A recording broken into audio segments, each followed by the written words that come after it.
আপনি কি চাচ্ছেন এই ঈদের ভিতরে সুন্দর একটি প্লেসে ঘোরার জন্য? তাহলে এখনই আসতে পারেন নারায়ণগঞ্জ জেলার সোনারগাঁয়ে অবস্থিত সেই ঐতিহ্যবাহী বাংলার তাজমহলে। বাংলাদেশের বিভিন্ন জায়গা থেকেই কিন্তু এখন পর্যটকরা এই তাজমহলটি দেখার জন্য এখানে আসে। অনেকেই কিন্তু জানে না আমাদের বাংলাদেশেও যে এত সুন্দর একটি তাজমহল রয়েছে। আজকের এই ভিডিওতে আপনাদেরকে দেখিয়ে দিব এই জায়গাটিতে আপনারা কিভাবে আসবেন এবং কি কোন জায়গায় কিরকম খরচ হতে পারে আপনাদের। এই তাজমহলটি এখানে দেখার জন্য আপনারা আসলে এখানে তাজমহলের পাশাপাশি কিন্তু নকল একটি পিরামিডও দেখতে পাবেন। পিরামিডটির সাথেই কিন্তু রয়েছে ক্ষুদিরামের ফাঁসির মঞ্চ এবং কি এখানে আসলে কিন্তু দেখতে পাবেন ছোট্ট একটি সিনেমা হল। এগুলোর পাশাপাশি এখানে রয়েছে বাচ্চাদের জন্য বিভিন্ন রকমের রাইড। তাই আসেন একেবারে প্রথম থেকে দেখে আসি এখানে কিভাবে আসবেন। আসসালামু আলাইকুম গাইস, কেমন আছেন সবাই? সো গাইস, বরাবরের মতন আরেকটি নিউ ব্লগে আপনাদের সবাইকে স্বাগতম। প্রথমে আমরা এসে পড়েছিলাম মদনপুর বাস স্ট্যান্ড, আর সেই বাস স্ট্যান্ড থেকেই কিন্তু গাড়িতে করে এসে পড়েছি কুবাগা থেকে হচ্ছে যে কোনো অটো বা সিএনজিতে করে এসে পড়তে পারবেন এই তাজমহলের সামনে। এখানে আসার পরে হচ্ছে প্রথমে আমরা এসে পড়েছিলাম টিকিট কাউন্টারে, আর টিকিটের প্রাইস কিন্তু ছিল 200 টাকা। 200 টাকা এটার ভিতরে তাজমহল এবং কি পিরামিডের আশেপাশে জায়গাগুলোতে ঘোরা যাবে।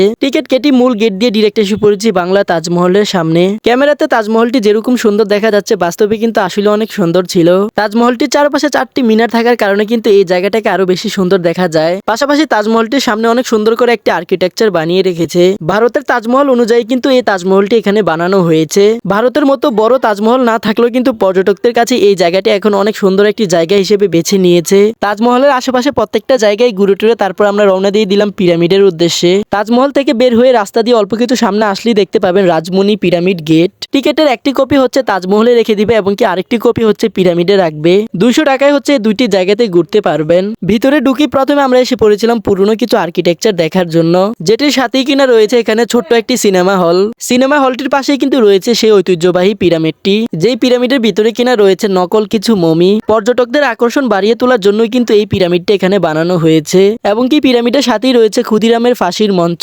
যেটাও কিনা পর্যটকদের আকর্ষণ বাড়িয়ে তোলার জন্য এটা এখানে বানানো হয়েছে। ভিতরে পুরোটা জায়গায় বলতে পারেন একটি পার্কের মতো, কারণ এখানে কিন্তু বাচ্চাদের জন্য অনেকগুলো রাইড বানানো হয়েছে। পাশাপাশি ফ্যামিলি আত্মীয় স্বজন নিয়েও কিন্তু ভিতরে জায়গাগুলো ঘুরে দেখতে পারবেন। এগুলোর পাশাপাশি কিন্তু এখানে রয়েছে মিনি একটি চিড়িয়াখানা, যেখানে কিনা শিয়াল, বাদর এবং কি রয়্যাল বেঙ্গল টাইগারও রয়েছে। টাইগারটা নকল হলেও কিন্তু এটাকে অনেকেই দেখতে আসে। ভিতরে প্রত্যেকটা জায়গায় হচ্ছে আমরা ঘোরার চেষ্টা করেছি, তারপরে হচ্ছে রওনা দিয়ে আমরা বাড়ির উদ্দেশ্যে। আজকের ভিডিওটি কেমন হয়েছে কমেন্টে জানিয়ে যাবেন এবং কি নেক্সট ভিডিও কোথায় তৈরি করা যায় সেটাও কমেন্টে জানিয়ে যাবেন।